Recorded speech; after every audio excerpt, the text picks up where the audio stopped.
AIIMS Delhi ने बच्चों के लिए एक ख़ास क्लिनिक खोला है। ये क्लिनिक है चाइल्डहुड मायोपिया क्लिनिक। मायोपिया की शिकायत बच्चों में दिन ब दिन बढ़ती जा रही है। अब एक छत के नीचे तमाम वो सुविधाएं एम्स मुहैया करवाएगा इन बच्चों को जिनकी उम्र 5-6 साल से शुरू होकर करीब 16-17 साल या 18 साल के आसपास की है। इस पर क्या कुछ कहा वह एम्स के डॉक्टर रोहित सक्सेना और एम्स के आरपी सेंटर के चीफ डॉक्टर JS तितलियाल ने। सुनिए ये पूरी बात। नमस्कार, मेरा नाम है प्रोफेसर रोहित सक्सेना। मैं आरपी सेंटर एम्स दिल्ली में फैकल्टी हूँ। हमने ये देखा है कि आजकल बच्चों में मायोपिया या दृष्टि दोष की जो प्रॉब्लम है वो बहुत तेज़ी से बढ़ रही है और ऐसे कई बच्चे हम हर रोज़ देख रहे हैं। और इस कारण से यहाँ पे इस अस्पताल में हमने सोचा कि एक अलग डेडिकेटेड क्लिनिक हम शुरू करेंगे जिसमें ये बच्चों के दृष्टि दोष या मायोपिया की प्रॉब्लम है उनको अलग से हम देख सकें, जिससे कि सही इलाज, सही तरीके का इंटरवेंशन हम उनको दे सकें और आगे जिससे कि मायोपिया उनमें ना बढ़े और सब लोगों को इसके बारे में जागृति हो और लोग कदम उठाएं जिससे कि बच्चों का मायोपिया रुक सके। अभी तक हम देख रहे थे और हमारे पास लगभग 1000 से ज़्यादा बच्चे हैं जो फॉलोअप कर रहे हैं मायोपिया या दृष्टि दोष के। हमने ये देखा इतने सारे अलग अलग समय पे आते हैं, अलग अलग जगहों पे उनका इलाज करने की जांच करने के लिए उनको ले जाना पड़ता है। तो एक डेडिकेटेड जगह बनाई गई है ये चाइल्डहुड मायोपिया क्लिनिक, जहाँ पे हम इन बच्चों को देखेंगे और एक जगह पे उनकी सारी जांच हो सकती है, इलाज हो सकता है, जहाँ पे हम सारी इन्फॉर्मेशन रखेंगे, सारा ज्ञान रखेंगे जिससे कि बच्चों को समझाया जा सके, पेरेंट्स को जो भी बच्चों के साथ हैं उनको समझाया जा सके, जिससे कि बच्चों का एक जगह पे सही इलाज हो सके। आभारी हूँ हमारे डायरेक्टर और हमारे चीफ का कि उन्होंने ये एक अलग जगह दी जहाँ पे हम इन बच्चों का इलाज कर सकें। तो ये बहुत ज़रूरी है, ना केवल इन बच्चों का इलाज हो सकता है यहाँ पे, पर हम यहाँ से थोड़ी जागृति बढ़ेगी। जब एक अलग क्लिनिक होगा तो लोगों को आप लोगों मीडिया के माध्यम से हम लोगों को जागृत करा सकेंगे कि ये कितनी बड़ी ये प्रॉब्लम है और हम सबको मिलके इसका इलाज करें। कितने उम्र के बच्चों का तो आजकल देखा जा रहा है कि 6-7 साल से 15 से 18 साल तक के बच्चों में ये चाइल्डहुड मायोपिया होता है और बढ़ रहा होता है। तो इस उम्र के बच्चों को यूजुअली यहाँ पे देखा जाएगा और उससे कम के बच्चों में भी कभी कभी मायोपिया देखा जाता है तो उनका भी इलाज होगा। पर ये जो एज ग्रुप है 5-6 से 15 से 18 साल के बच्चे जिसमें ये चाइल्डहुड मायोपिया या दृष्टि दोष काफ़ी तेज़ी से बढ़ता है, उनको हम कलेक्टिवली एक साथ उनको देखा लेंगे। तो दुनिया भर में तो मायोपिया अलग अलग जगहों पे अलग अलग परसेंटेजेस हैं। जैसे ईस्ट एशिया है के देश हैं, हांगकांग, ताइवान, वहाँ पे तो देखा गया है कि 5 से 15 साल के बच्चों में लगभग 70 से 90% बच्चों में मायोपिया है। पर भारत में अनुमान है कि करीब 20% बच्चों में मायोपिया ऑलरेडी है और इसकी जो प्रेवलेंस है या इसकी जो मात्रा है वो काफ़ी तेज़ी से बढ़ रही है। ओपीडी में कितने केस आते होंगे?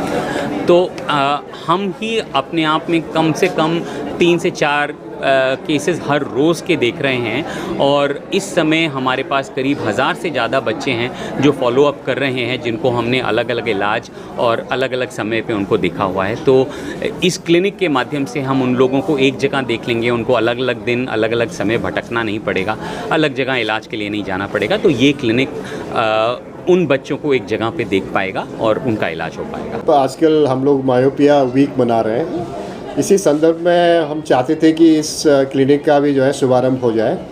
और ऐसा नहीं है कि मायोपिया में यहाँ पर काम नहीं हो रहा था, पहले हमारी जो है OPD चलता है, मायोपिया स्क्रीन होता है। जैसे डॉक्टर रोहित सक्सेना जी ने बताया कि 1000 करीब बच्चे हम देखते हैं साल में। और मायोपिया एक हॉस्पिटल की समस्या नहीं है, एक सामाजिक समस्या हो गई है। हर घर में हर बच्चा जो है मायोपिक हो सकता है, तो इसलिए क्लिनिक तो ज़रूरी है, साथ में अवेयरनेस बहुत ज़रूरी है, एजुकेशन बहुत ज़रूरी है।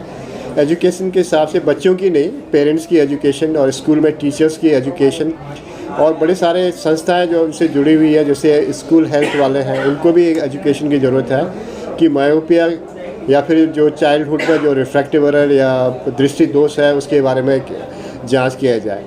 जो ये क्लिनिक यहाँ पर सेटअप किया गया एक बड़ा कम्प्रिहेंसिव सेटअप है, जहाँ पर बच्चे की एग्ज़ामिनेशन के साथ साथ में जो भी एसोसिएटेड टेस्ट हैं वो भी हो जाएंगे और ये रिकॉर्ड जो है सालों साल तक अवेलेबल रहेगा। जिससे हमें पता चलेगा कि मायोपिया में बढ़ोतरी हो रही है, कम हो रही है। जो हम ट्रीटमेंट करेंगे प्रोग्रेशन कम करने के लिए, उसका क्या इफ़ेक्ट है। तो ये क्लिनिक जो है comprehensive record keeping, comprehensive care बच्चे का, और साथ में पेरेंटल एजुकेशन, और जितने भी यहाँ पर हर जो 6 दिन हमारे ओपीडी होते हैं, जो भी बच्चे आएंगे यहाँ पर रेफ़र हो जाएंगे। तो यहाँ पर जो हमारी टीम है उसके जो professor incharge doctor Rohit Saxena और डॉक्टर स्वाति फूलजिले हैं, और साथ में हमारे सीनियर ऑप्टोमेट्रिस्ट स्टाफ है यहाँ पर जो इसमें काम कर रहे हैं। और क्लिनिकल साथ साथ में हमारे जो बाकी साइंस है, जैसे फार्माकोलॉजी डिपार्टमेंट है जो मेडिसिन प्रोक्योर कर सकते हैं, हमारे कम्युनिटी डिपार्टमेंट है, क्योंकि ये कनेक्ट करेगा जो हमारे पेरिफेरल सेंटर्स है उसको भी कनेक्ट करेंगे, जिससे कि हमारी अप्रोच जो है दिल्ली एनसीआर में पूरा हो जाए। और फ्यूचर में हम चाहते हैं कि ये जो है एपेक्स सेंटर बने, एक एक्सीलेंस सेंटर बने मायोपिया ट्रीटमेंट के ऊपर।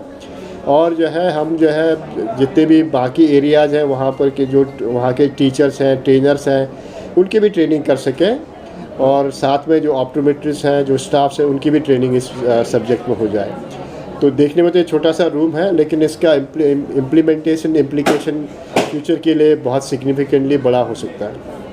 तो इसका जो क्लिनिक है ये ओपीडी रोज रहेंगे या क्या हफ्ते में? नहीं, रोज़ रहेगा। ये हर डे यहाँ पर फंक्शनिंग होगी, इसलिए हम यहाँ पर स्टाफ है जो यहाँ पर जब भी बच्चे आएंगे उनका प्रॉपर वर्कअप होगा, प्रॉपर असेसमेंट होगा, और मोस्ट इम्पॉर्टेंटली यहाँ पर जो है प्रॉपर ट्रीटमेंट होगा। कि ट्रीटमेंट का मतलब ये है कि किसी को यदि चश्मे की ज़रूरत है तो एग्जैक्ट नंबर, सही नंबर निकालना भी बहुत ज़रूरी है। उसके लिए ट्रेन मैन पावर की ज़रूरत है, क्योंकि सिंपल कंप्यूटर टेस्टिंग से जो है मायोपिया कंट्रोल नहीं कर सकते, जो एक बहुत बड़ा अट्रैक्शन होता है। तो यहाँ पर प्रॉपर आँखों को डायलेट करके उसको एक साइक्लोप्लेजिक रिफ्रैक्शन करके, और साथ में उसका रेटिना चेकअप भी होगा। यदि आँख में कोई स्क्विंट है, डिविएशन है, तो उसकी भी चेकअप होगी। एसोसिएटेड प्रॉब्लम्स हो सकते हैं मायोपिक बच्चे के साथ में। स्कूल में बच्चा जो है कमज़ोर हो सकता है, उसको ब्लैक बोर्ड ठीक से दिखाई नहीं देता है, साइकोलॉजिकल इशू हो सकता है। तो ये एम्स में ये एडवांटेज है कि ये चीज़ें जो है इंटर डिपार्टमेंटल कोलैबोरेशन भी हो सकती है, और बच्चे के ग्रोथ के लिए, बच्चे के एजुकेशन के लिए, और पेरेंट्स के जो है जो मन में दुविधा रहती है जो कि हमारा बच्चा मायोपिक है, चश्मा लगा रहा है, उसका क्या होगा। तो एक प्रकार से यहाँ पर अच्छी काउंसलिंग भी हो सकती है बच्चों की जो है। सर शहर में तो डॉक्टर हैं, देखा जाता है, मगर गाँव देहात में आखिर बच्चे जो हैं आखिर केस कैसे बढ़ रहे हैं, खास करके गाँव देहात। ये आपने बड़ा अच्छा एक मुद्दा उठाया कि पहले हम सोचते थे कि गांव में जो है बच्चों की मायोपिया परसेंटेज कम होगी, एक्चुअली थी भी, लेकिन आज जो है 21st सेंचुरी के 2024 की बात करें तो ये चीज़ ट्रू नहीं है। अब जो है इनफैक्ट बराबर प्रिवलेंस और इंसिडेंस है मायोपिया का, अर्बन एरिया में या गाँव में हो, क्योंकि बच्चों की एजुकेशन वहाँ भी चेंज हो गई है, लाइफस्टाइल वहाँ भी चेंज हो गई है। छोटे छोटे बच्चे मोबाइल में गेम खेल रहे होते हैं, और पेरेंट्स को पता नहीं होता कि इसका कितना दुष्प्रभाव हो सकता है बच्चों के शारीरिक ग्रोथ में और आँखों में। तो देखा जाए तो वहाँ पर ज़्यादा एजुकेशन की ज़रूरत है, क्योंकि सिटीज़ में तो पेरेंट्स को अवेयरनेस काफ़ी है, वो बच्चे जो है लेके आते हैं, उनका चेकअप कराते हैं। लेकिन गांव में, गांव के स्कूल हैं, उनके टीचर्स हैं, वहाँ पर ये अवेयरनेस बढ़ाना बहुत ज़रूरी है। तो मैं सोचता हूँ कि मिनिस्ट्री नहीं, एजुकेशन मिनिस्ट्री, हेल्थ मिनिस्ट्री नहीं है, पूरा जो है एक सोशल मीडिया जो हमारा है वहाँ पर इसका मैसेज आना चाहिए कि मायोपिया कंट्रोल कर सकते हैं, प्रोग्रेशन रोक सकते हैं, यदि उसका सही जांच हो, सही इलाज हो, और सही तरीके से जो है उसको इम्प्लीमेंट किया जाए। और स्कूल में भी गाइडलाइन होनी चाहिए कि कैसे जो बच्चों को स्ट्रेस कम किया जाए बच्चों में, और फ्री टाइम मिले। फ्री टाइम मतलब कि बच्चे क्लासरूम से बाहर आके ओपन में आउटडोर एक्टिविटी करें, क्योंकि सिंपल ब्रेक करने से इसका निदान नहीं हो सकता है। तो अभी नीति आयोग के डॉक्टर वीके पॉल ने बच्चे के लिए स्कूल में हेल्थ चेकअप के लिए बोले थे, क्या मानते हैं सर ये ज़रूरी है स्कूल में? तो हेल्थ चेकअप तो बहुत पुराना प्रोग्राम है, ये होता आ रहा है, लेकिन एक इफ़ेक्टिव हेल्थ चेकअप होना ज़रूरी है। उसमें आई चेकअप या विजन चेकअप ज़रूर होता है, लेकिन विजन चेकअप करना इजी है। हम हर स्कूल में विजन चेकअप करा सकते हैं, टीचर से करा सकते हैं या फिर वॉलंटियर से करा सकते हैं। पीटीए होता है, उसमें से बहुत से फैमिलीज वॉलंटियर कर सकते हैं, हॉस्पिटल्स वॉलंटियर कर सकते हैं। लेकिन चेकअप के बाद उसका प्रॉपर बच्चे का जो है रिफ्रैक्शन करना, उसका प्रॉपर चश्मा देना, ये बड़ा इम्पॉर्टेंट है। तो आज की डेट में आप देखें करीब करीब 25 से 30 करोड़ बच्चे स्कूल में रहते हैं। उनमें से अब यदि हम 15% भी ले लें मायोपिक है तो बहुत बड़ी संख्या है। तो उनका स्क्रीनिंग तो हो सकता है, स्क्रीनिंग के बाद उनको प्रॉपर चश्मा कौन देगा, उसकी फाइनेंसेस कहाँ से आएगी और रेगुलर उनका फॉलोअप कैसे करेंगे, ये बड़ी समस्या है। इसीलिए जो हॉस्पिटल्स हैं या तो उनका और स्कूल का एक कोलैबोरेशन हो जाए और कुछ NGOs आगे आए